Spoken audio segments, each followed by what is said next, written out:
हम आपको ले चल रहे हैं अभी गौतम ऋषि का जो आश्रम था, हम आपको वहाँ लेके चल रहे हैं। काफ़ी दुर्गम स्थान है ये, काफ़ी पत्थरों से भरा हुआ काफ़ी दुर्गम स्थान है ये।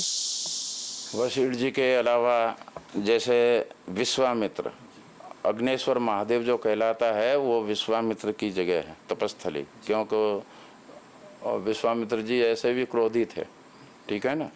अच्छा, भृगु ऋषि का आश्रम है अचलेश्वर महादेव के पास में, भृगु आश्रम है। फिर गौतम आश्रम है, व्यास आश्रम है, जमदग्नि आश्रम है। फिर उतंक आश्रम है, जो अंजनी अंजनी कहते हैं ना, वो उतंक आश्रम है। फिर सूर्य भगवान ने जहाँ तपस्या की थी वो अनाद्रा, करोड़ी ध्वज।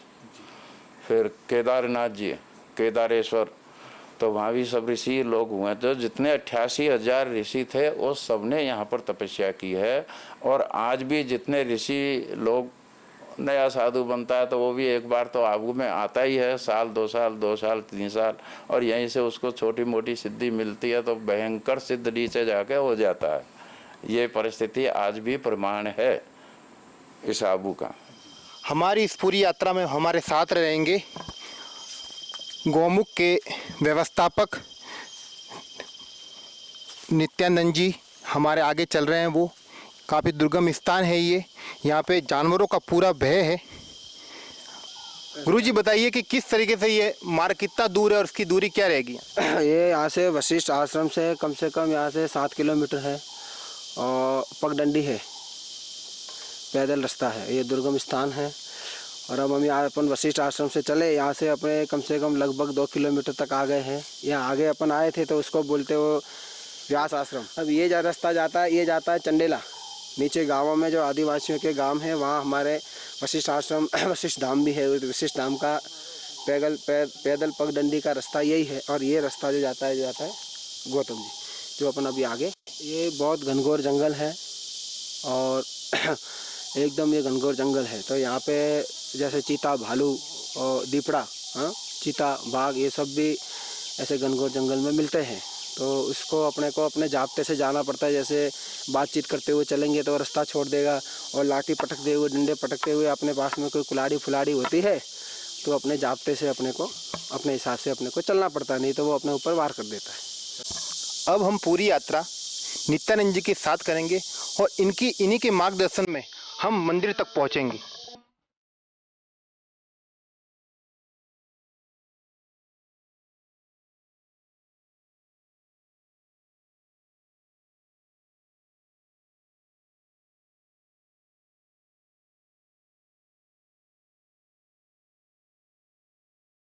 चलते चलते गौतम ऋषि मार्ग पर हम आ पहुँचे हैं।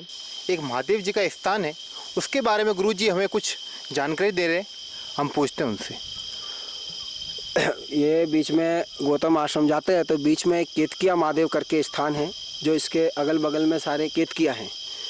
केतकी का एक झाड़ होता है तो इसको केतकिया महादेव के नाम से इसको जानते हैं। और ये महादेव स्वयं भू महादेव है और बहुत चमत्कारी महादेव हैं। यहाँ कितने लोग दर्शन भी करते हैं और मन्नत भी मानते हैं, लड्डू प्रसादी भी यहाँ करते हैं।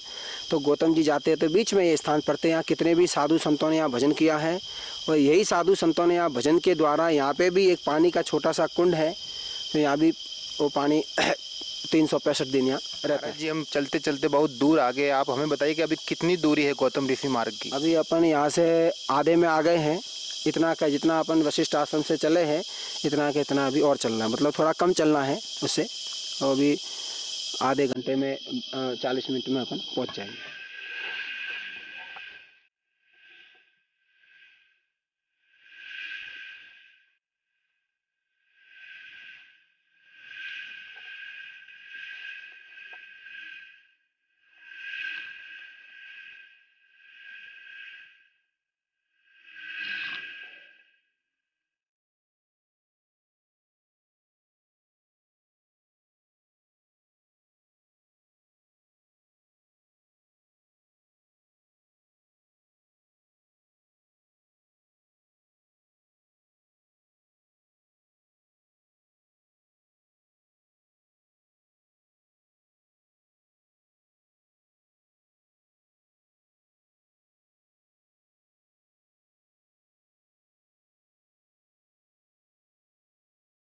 दुर्गम और कठिन रास्ते के बाद में आखिरकार हम उस अद्भुत और अविश्वसनीय मंदिर पर पहुंच गए हैं जहां गौतम ऋषि ने यहां पर तपस्या की थी। इसके बारे में हम गुरु जी से जानेंगे, जो हमारी यात्रा के मार्गदर्शक है, उनके बारे में हम जानकारी कुछ लेंगे इनसे। अब आपको जैसा दिख रहा है ये गौतम ऋषि का मंदिर है और हम बात करेंगे हमारे मार्गदर्शक गुरु जी से, नित्यानंद जी नारद से। सीताराम। हम लोग गौमुख वशिष्ठ आश्रम से चले। गौमुख वशिष्ठ आश्रम से ये 7-8 किलोमीटर दूरी है इसकी, तो बीच में इतने आपको समझाते गए। अब हम ठेठ जहाँ हमारा लक्ष्य था यहाँ गौतम आश्रम का, तो हम लोग अब ये गौतम आश्रम पहुँच गए हैं। यहाँ के गुरु जी हमें महत्ता के बारे में बताओ, यहाँ का क्या महत्व है, यहाँ आने वाले जो हैं दार्शनिक उनका क्या महत्व है यहाँ यहाँ के ये महत्व है कि यहाँ गौतम ऋषि ने यहाँ तप किया था। गौतम जी ने यहाँ तप किया और कितने ही साधु संत महात्माओं ने यहाँ तप भजन किया है। इसके ये यहाँ का महत्व है, इसलिए ये गौतम नाम से इस आश्रम को जाना जाता है। अभी हम गौतम ऋषि मंदिर के यहाँ पर खड़े हुए, आपको दिखा दे मेरे पीछे की जो तस्वीरें हैं वो गौतम मंदिर के नीचे की हैं। यहाँ पे काफ़ी गांव बसे हुए हैं तलेटी के अंदर, काफ़ी मनोरम सीन है, शुद्ध वायु है यहाँ की। और मेरे कैमरामैन को बोलूँगा कि मंदिर की तरफ अपना कैमरा करिए। नित्यानंद जी नारद ने बताया हमको कि ये इतना दुर्गम स्थान है, इतनी कठिन पगडंडी है कि यहाँ पे कोई पत्थर लाए नहीं जा सकते। तो गौतम ऋषि ने यहाँ पे अपने मंत्रों द्वारा, अपने भजन के द्वारा इस मंदिर को पूरा का पूरा हस्तांतरित स्थापित किया। यहाँ पर अपने भजन के द्वारा यहाँ पे लाया गया, ऐसी मान्यता है, उन्होंने हमें ये बताई है। मैं आपको वो अद्भुत चीज़ दिखाने जा रहा हूँ कि जहाँ पर भीमसेन ने यहाँ पर ये शिलाएं रखी थी। वो